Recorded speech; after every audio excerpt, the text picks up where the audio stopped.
Abra comigo a sua Bíblia, por favor, no Evangelho de João. Evangelho de João, capítulo de número 5. Eu quero conversar com você nesse dia sobre o tema Jesus é mais. Diga para alguém que está pertinho de você: Jesus é mais. Mais uma vez diga: Jesus é mais. Amém? Evangelho de João, capítulo 5, a partir do versículo 1 diz: algum tempo depois, Jesus subiu a Jerusalém para uma festa dos judeus. Há em Jerusalém, perto da porta das ovelhas, um tanque que em aramaico é chamado de Betesda, tendo 5 entradas à sua volta. Ali costumava ficar um grande número de pessoas doentes e inválidas, cegos, mancos e paralíticos. E eles esperavam um movimento nas águas. De vez em quando descia um anjo do Senhor e agitava as águas. E o primeiro que entrasse no tanque, depois de agitadas as águas, era curado de qualquer doença que esse tivesse. Um dos que estavam ali era um paralítico, fazia 38 anos. E quando o viu deitado e soube que ele vivia naquele estado durante tanto tempo, Jesus lhe perguntou: você quer ser curado? Disse o paralítico: Senhor, não tenho ninguém que me ajude a entrar no tanque quando a água é agitada. Enquanto estou tentando entrar, outro chega antes de mim. E então Jesus lhe disse: levante-se, pegue a sua maca e ande. E imediatamente o homem ficou curado, pegou a maca e ele começou a andar. Alguém pode dar uma glória a Deus por isso? E isso aconteceu em um sábado. E por essa razão, os judeus disseram ao homem que havia sido curado: hoje é sábado, não é permitido que você carregue a maca. Mas ele respondeu: o homem que me curou me disse: pegue a sua maca e ande. E então lhe perguntaram: quem é esse homem que mandou você pegar a maca e andar? E o homem que fora curado não tinha ideia de quem era ele, porque Jesus havia desaparecido no meio da multidão. Mais tarde Jesus o encontrou no templo e lhe disse: olhe, você está curado, não volte a pecar, para que algo pior não aconteça a você. E o homem então foi contar aos judeus que havia sido curado por Jesus. Amém? Vamos orar? Vamos orar mais uma vez, amém, irmãos? Esse culto é um culto de oração, amém, queridos? Eita glória! Nós temos que mudar o nome do culto roupa para culto de oração. Culto roupa de oração, aleluia. Aí eu aqui já querendo intrometer, mudando o nome do culto, misericórdia. Senhor, muito obrigado por esse dia e nesse tempo em que iremos ouvir a Tua voz através da Sua palavra, Senhor. Pedimos olhos para ver, ouvidos para ouvir e um coração sensível para receber aquilo que o Senhor deseja falar ao nosso coração. Ao pregador dessa manhã, conceda-lhe graça, Senhor, para que na exposição da Tua palavra ele possa ser usado pelo Teu Espírito Santo. Ele possa falar somente as Tuas palavras ao coração do Teu povo.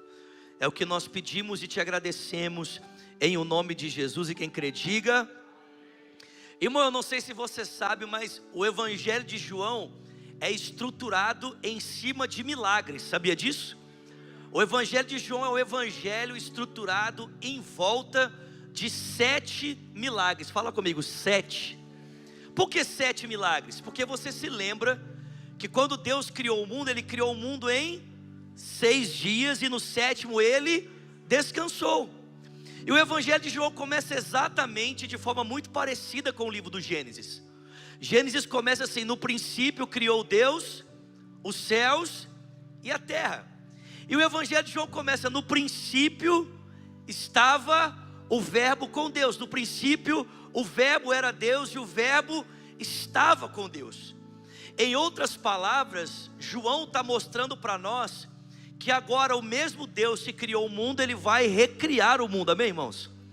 E aí você vem lendo o Evangelho de João e você vem se deparando com milagres, com sinais que o próprio Jesus vai realizando, e todos esses sinais apontam para essa reconstrução que o Filho de Deus está trazendo sobre o mundo à sua volta, sobre as pessoas à sua volta, porque Ele tem poder e autoridade para fazer isso, amém, queridos? Quando nós nos deparamos com Jesus, nós nos deparamos com aquele que tem poder pela sua palavra de transformar todas as coisas, que tem poder de reconstruir todas as coisas, amém? Não importa quão grande seja o caos que a gente esteja, Jesus tem poder de mudar tudo isso. Alguém crê nisso aqui? Mas aí você chega no sexto milagre e parece que fica faltando um milagre. E aí você vai lendo e fala assim, gente, cadê esse sétimo milagre? Cadê o último milagre? E o último milagre acontece na manhã da ressurreição. O último milagre é sinalizado ali quando o Filho de Deus sai da sepultura para testemunhar aos seus discípulos e às mulheres que a morte não pôde vencê-lo, porque Ele ressuscitou ao terceiro dia. Alguém pode dar uma glória a Deus por isso? O evangelho de João é um evangelho de milagres. Milagres. Então quando você lê o evangelho de João, você tem que procurar ali esses 6 milagres, amém? O primeiro você já conhece, é muito simples. É o milagre que Ele realizou nas bodas em Caná da Galileia. E o último milagre eu acabei de dizer para você, é a ressurreição. Agora fica de lição de casa essa semana você procurar os outros 5, amém? Mas um milagre nós vamos falar aqui nessa manhã, que é esse milagre que Jesus realizou ali no tanque de Betesda. Nós estivemos ali há poucos dias atrás nesse lugar chamado tanque de Betesda, irmãos. Eu queria só trazer uma informação histórica para ajudar você a entender um pouco mais esse texto.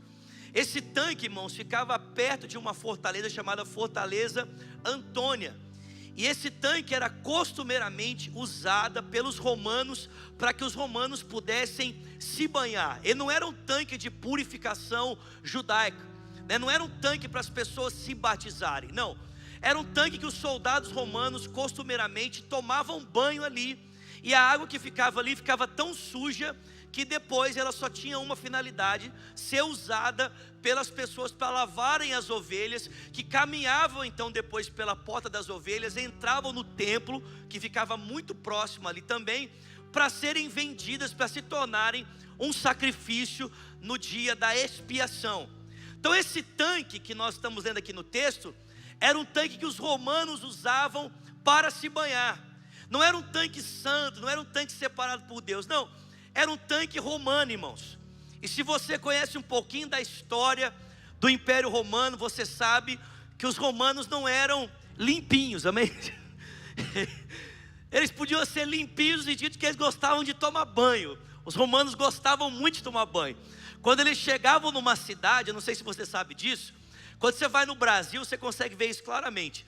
Você vai nas cidades brasileiras, principalmente quem aqui é de Minas Gerais aqui? Quem é de Minas aqui? A gente vai nas cidades do interior de Minas e você chega nas cidades e a primeira coisa que você vê construída ali no meio da cidade são as igrejas. Porque quando os jesuítas foram enviados para o Brasil para ajudar na colonização, quando eles colonizavam uma cidade, a primeira coisa que era construída no meio da cidade era uma igreja, era uma catedral. Os romanos, quando chegavam em um lugar, a primeira coisa que eles construíam não era uma igreja, era uma casa de banho. Você vê o tanto que eles gostavam de tomar banho, né? Então eles chegavam no lugar e a primeira coisa que eles faziam era uma casa de banho. O problema, irmãos, é que essas casas de banho, que eram acopladas a saunas e a lugares para as pessoas tomarem banho, não eram usadas só para banho. Infelizmente os romanos usavam isso para outras coisas muito sujas. Quem entendeu aqui? Quem entendeu? Quem não entendeu? Todo mundo entendeu? Está claro para todo mundo? Precisa desenhar? Não? Então os soldados romanos normalmente tinham 2 saunas, né? Uma sauna que era só para uso exclusivo de homens e uma que era para uso exclusivo só das mulheres, não se misturavam. Mas infelizmente nesses locais de banho em que os romanos tomavam banho, irmãos, eles praticavam todo tipo de promiscuidade que você possa imaginar. Ou seja, depois que os soldados entravam nesse tanque e tomavam banho, irmãos, não dava para usar essa água mais para nada, porque todo tipo de sujeira acontecia ali. A água só servia para ser usada para dar banho nos animais, não tinha mais condição de se aproveitar aquela água. E aqui, irmãos, está talvez o primeiro ensinamento que esse texto traz sobre esse Jesus que é mais. É que esse Jesus que é mais, Ele não se importa de descer aos lugares sujos para encontrar pessoas em situação de necessidade. Jesus não se importa de ir em lugares promíscuos. A maioria dos estudiosos acredita que esse homem que estava ali há 38 anos, ele era um judeu. Então, segundo a tradição judaica, irmãos, ele nem deveria estar ali, amém?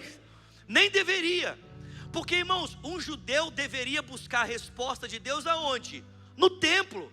Deveria buscar a resposta de Deus no lugar aonde Deus se fazia acessível.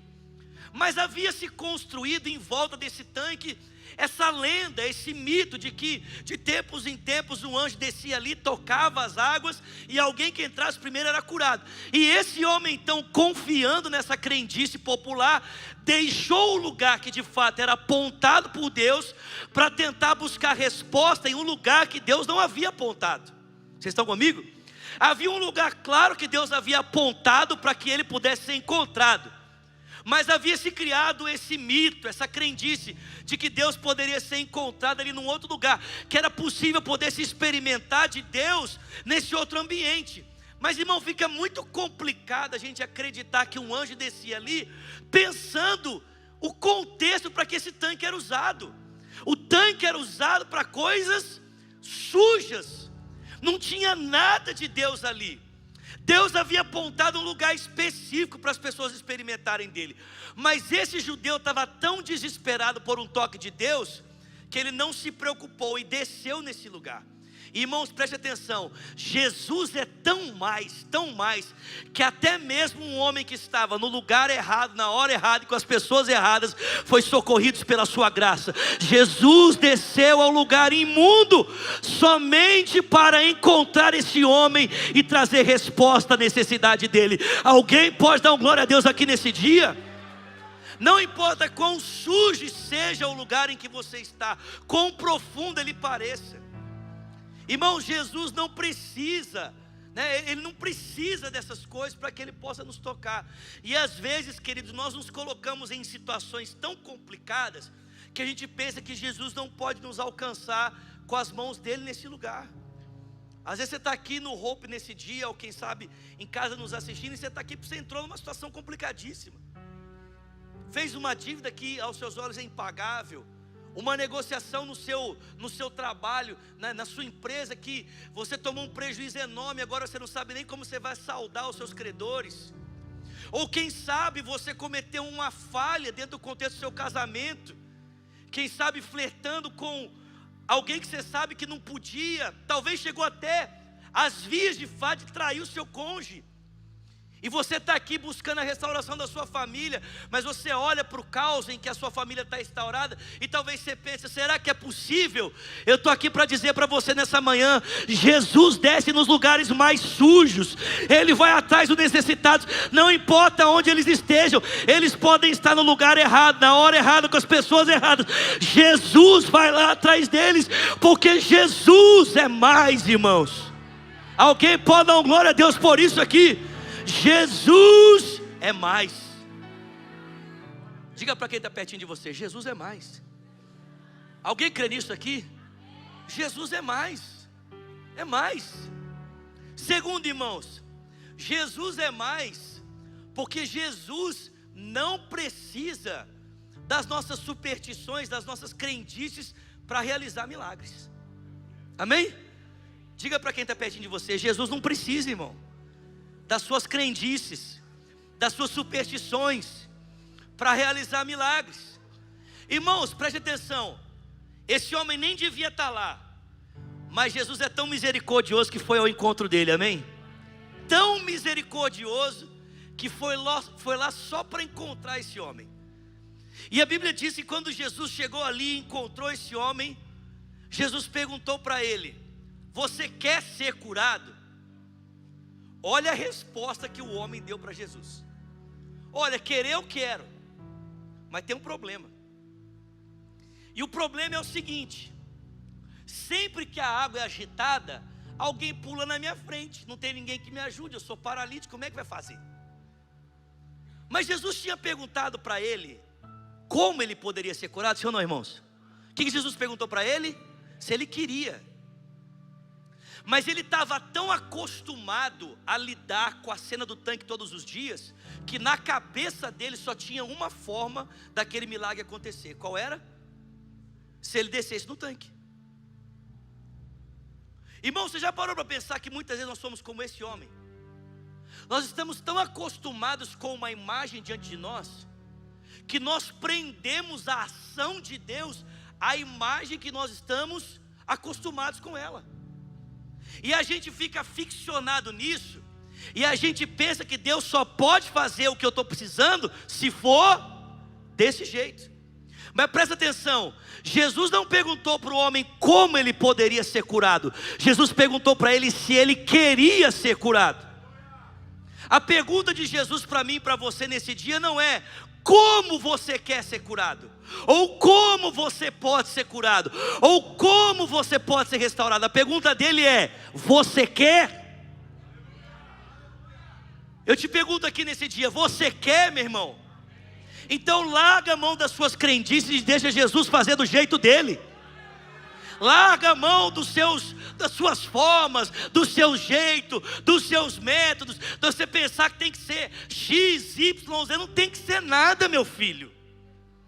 Para de tentar estabelecer um padrão na forma como Jesus tem que agir, né? A pastora Rosana estava falando aqui agora há pouco. A gente fica com essa ideia, não, de que Deus está chegando atrasado. Está chegando atrasado porque você colocou uma medida de tempo e pensa que Ele tem que agir no seu tempo. Irmão, o tempo não é seu, o tempo é dele. Ele faz do jeito dele, na hora dele, como Ele quer, aonde Ele quer, conforme Ele quer. Tudo que eu e você precisamos é reconhecer que se aquilo que eu estou me apoiando não é suficiente para trazer resposta, aquele que tem todo o poder pode transformar todas as coisas.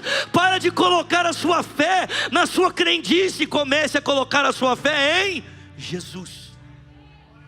Coloque a sua fé em Jesus. Em Jesus. É do jeito dele, é da forma dele.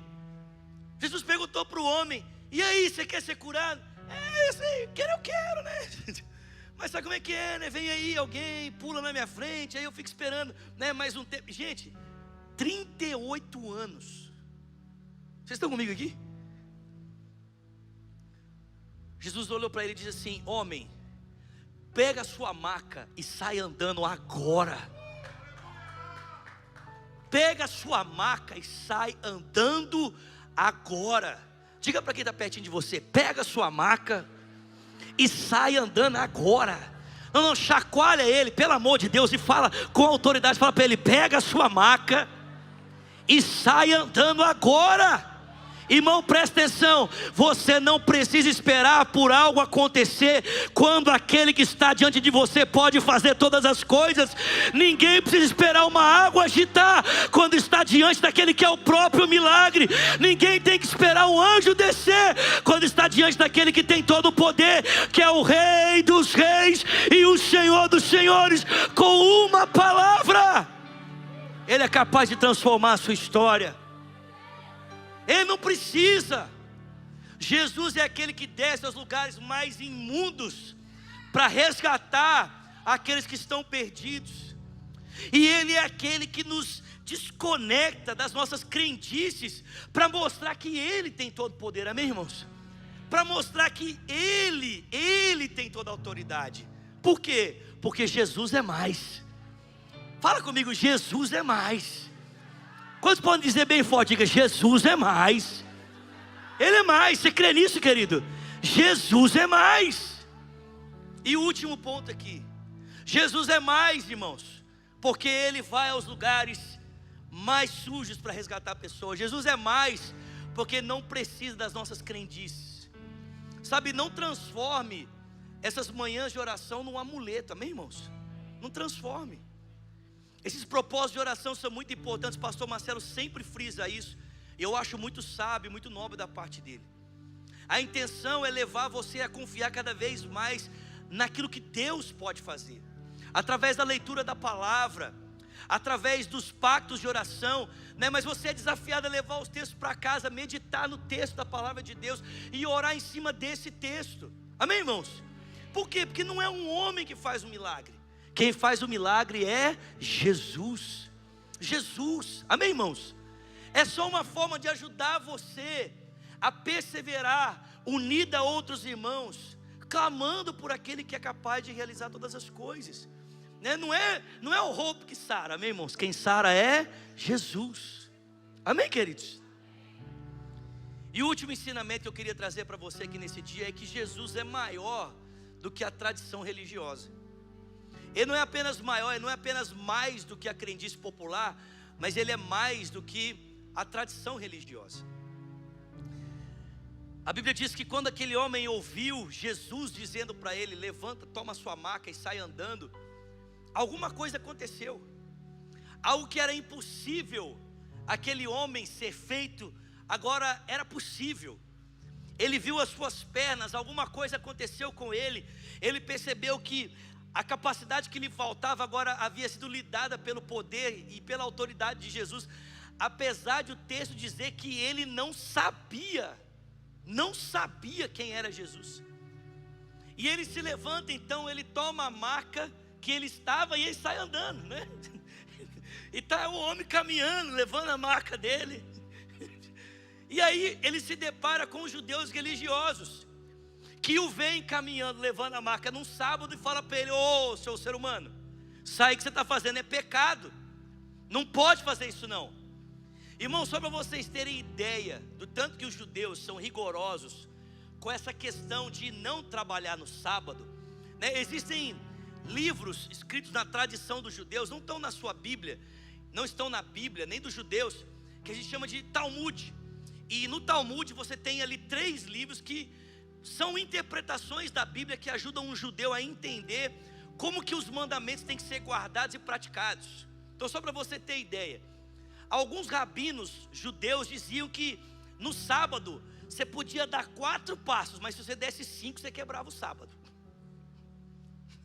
Você podia carregar 700 ml de água, mas se você carregasse 1 litro, você pecava. Vocês estão entendendo isso aqui? Sim? Então, de acordo com a interpretação da tradição religiosa, quando eles viram o homem carregando a maca, eles disseram: isso aí é pecado, isso aí não pode não. Ou seja, não tinha a ver com os mandamentos de Deus, mas tinha a ver com a tradição religiosa interpretava a obediência ao mandamento. O sábado havia sido estabelecido por Deus para um propósito: o propósito da contemplação, o propósito de observar os feitos de Deus, o propósito de glorificar a Deus. E vale lembrar, irmãos, preste atenção, e vale lembrar que a libertação do povo de Israel aconteceu em um sábado. Deus os libertou em um sábado. É por isso que o sábado marca o dia de descanso. Vocês estão comigo, gente? Eles foram libertos no sábado. Eles foram chamados para contemplar os feitos de Deus. Vocês estão comigo, irmãos? Ou seja, Jesus não tinha desobedecido o sábado porque ele havia acabado de libertar um homem, amém, irmãos? Ele tinha chamado esse homem para contemplar os feitos de Deus e viver em novidade de vida. Mas segundo a tradição religiosa, o que o homem estava fazendo era errado. Não podia carregar a maca no sábado, não pode. E aí pararam ele, fizeram a blitz religiosa lá e disseram: está errado, não pode, é pecado. E aí o homem rapidamente respondeu: pois bem, vocês, segundo a tradição religiosa, estão dizendo para mim que eu não posso carregar a minha maca, porque segundo a tradição isso aqui é pecado. Mas o homem que me curou mandou carregar a maca. Quem tem mais autoridade? A tradição ou aquele que tem poder para dar vida, para dar saúde àquele que não podia andar?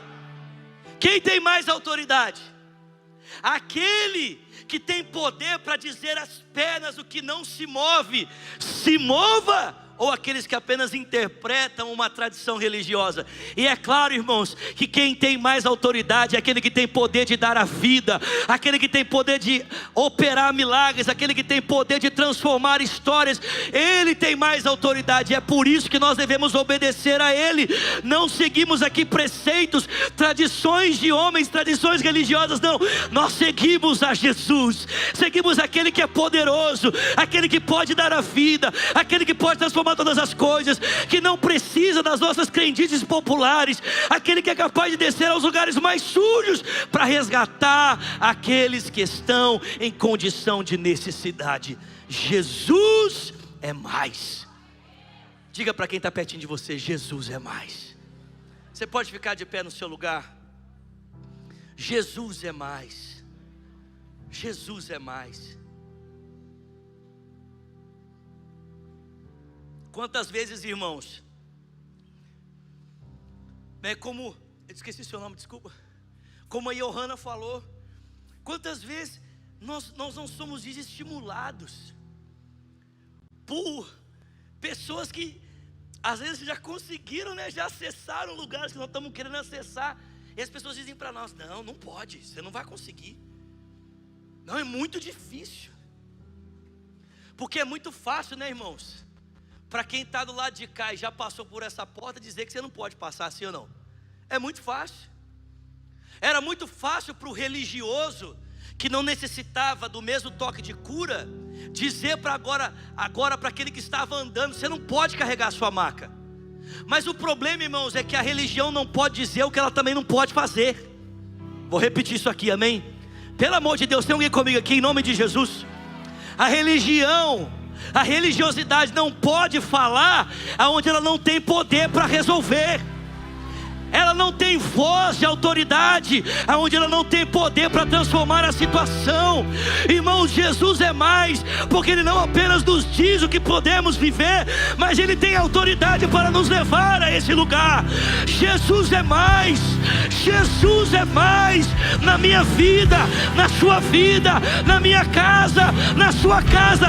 Jesus é mais. Aonde a religião diz não dá, Jesus diz dá. Aonde a religião diz não pode, Jesus diz pode. Aonde a religião tenta levantar a sua voz para impedir o homem de chegar a Deus, Jesus diz: levanta e anda. Aleluia.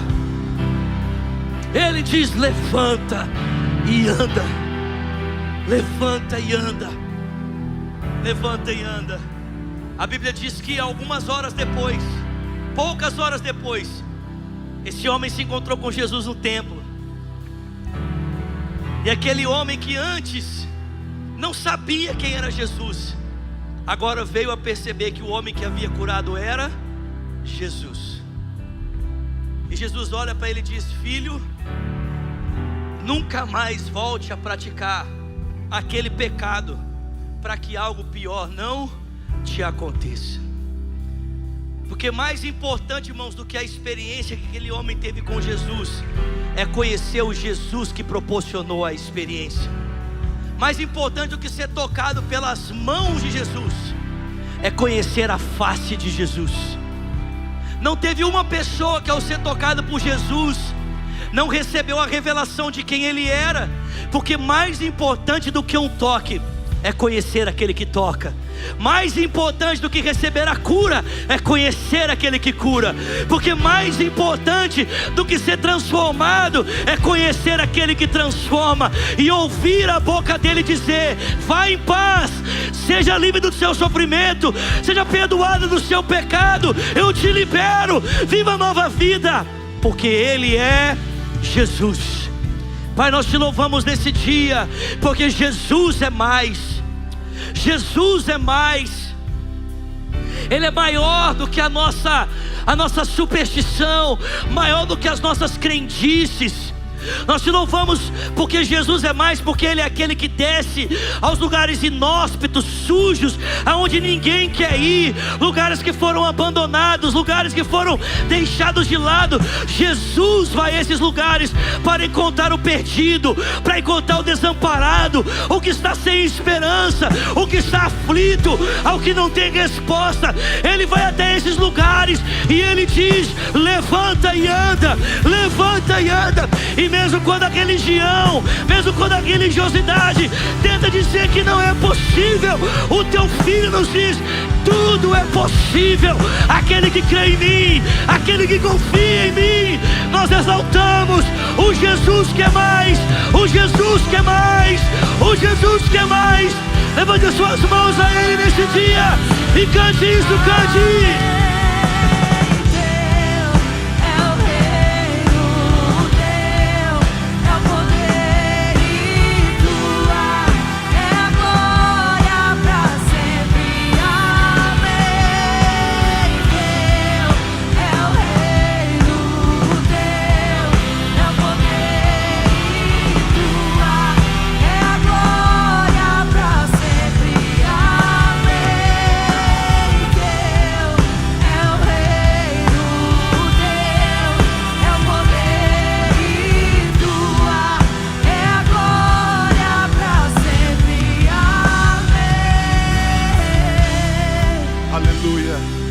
Quantos creem no Deus que fala, num Deus que entrega a sua palavra, num Deus que opera milagres, como ouvimos nesta manhã? E Deus falou 3 coisas para mim, dentre outras na mensagem. Mas a primeira, eu quero desafiar você, em primeiro lugar, a fazer 7 semanas de oração. Insista, bata a porta, como o pastor explicou. Aqui é um lugar onde você vai se juntar conosco, e nós todos aqui online, a fé vai entrar em ação. Então, se você precisa de uma ficha, levante uma de suas mãos. Aqui nós temos. E a palavra está no Salmo 128, versículo 4. É a palavra do pacto 1. Então, se você quer lutar por 7 semanas de oração, mesmo que você às vezes precisa fazer online, mas inicie, comece pela sua casa, pela sua família, pela sua situação, pelo seu milagre. Escreva, né? Salmo 128:4 na frente. Pacto 1, põe lá. Salmo 128:4 diz: assim será abençoado o homem que teme ao Senhor. Assim será abençoado o homem que teme ao Senhor. Se você quer ser abençoado, submeta-se a Deus. Se humilhe debaixo da poderosa mão de Deus, e no tempo oportuno Ele vai te exaltar.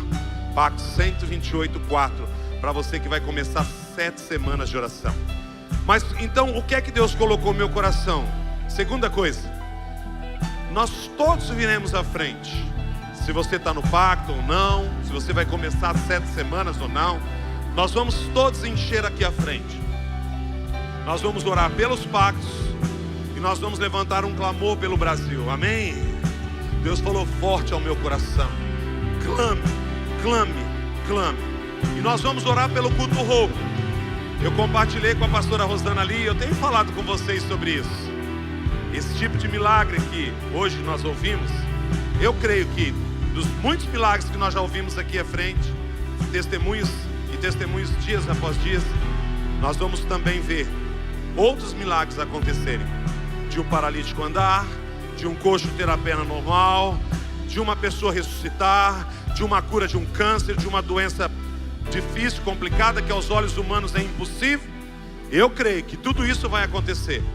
Então nós vamos cantar só um pedacinho do refrão, e todo mundo vem à frente. Você que vai começar 7 semanas, você que quer orar pelo Brasil, e você que quer orar pelo Hope, para que milagres como esse que nós ouvimos nesta manhã, você vai orar, você vai orar, você vai gritar, você vai exaltar.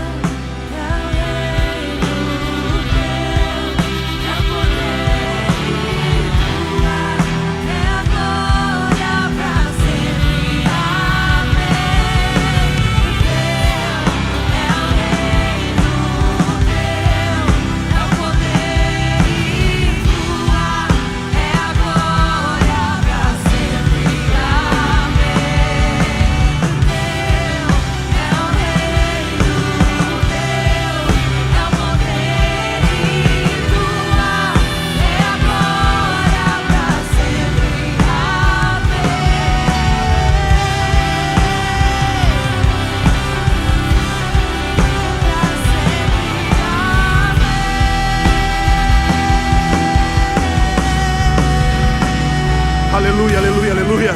Pai, por estas causas nos postamos, nos ajoelhamos. É que nós aqui em cima também.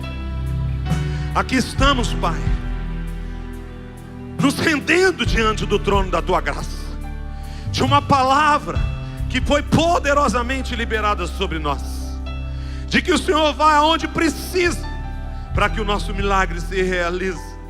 Mesmo quando pecamos contra Ti, ficamos enlameados, sujos, o Senhor mesmo assim tem misericórdia de nós. Mais do que uma religiosidade, mais do que uma lei, o Teu milagre vai acima de tudo isso. Irmãos, eu não vou orar sozinho não. Vai orando, vai declarando sobre a sua vida o seu milagre, sobre a sua casa, sobre a sua família. Você veio, você recebeu, você está cheio, você está pleno. Há uma plenitude do Espírito sobre nós.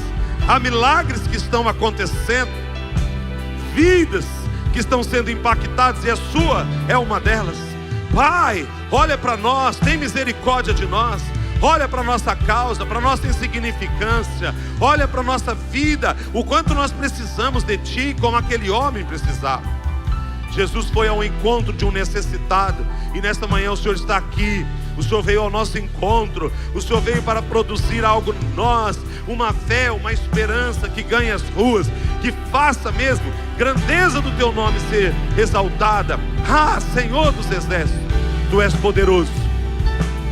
Mas aqui de joelhos oramos pelo culto Hope. Há um clamor, olhe pelo Hope, fale sobre ele com Deus. Além de tudo que já temos vivido, de milagres incríveis, de testemunhos tremendos, queremos avançar ainda mais. Traga o necessitado, traga o aflito, traga o solitário, famílias destruídas, pessoas que estão nas drogas, pessoas que estão em caminhos errados. Traga, Deus, e opere milagres. Ressuscita pessoas neste lugar, cura enfermos, faça milagres, Senhor, de cura de câncer, de AIDS e de tantas doenças que aos seres humanos é impossível ser curado. Deus, restaura a família, que o paralítico ande, que o surdo ouça, que o cego veja, que o mudo fale, que a impossibilidade caia por terra, que o Hope é do Senhor Jesus. E aqui nós queremos ver grandes e poderosos milagres acontecendo, ainda mais, Senhor dos exércitos. Então opera mesmo, Senhor, faça mesmo, realize grande obra. Mas de joelhos nós oramos pelo nosso Brasil. Há um momento tão decisivo, uma semana tão única nas nossas vidas. Pai, não permita que tudo aquilo que não vem de Ti se estabeleça. Deus, intervenha na história. Quantas vezes vimos o Senhor intervindo na história, na história, na história. O Brasil não é diferente. Nós amamos o Brasil, queremos ver o Brasil nas mãos do Senhor Jesus. Então faça-se a Tua vontade, cumpra-se o Teu propósito.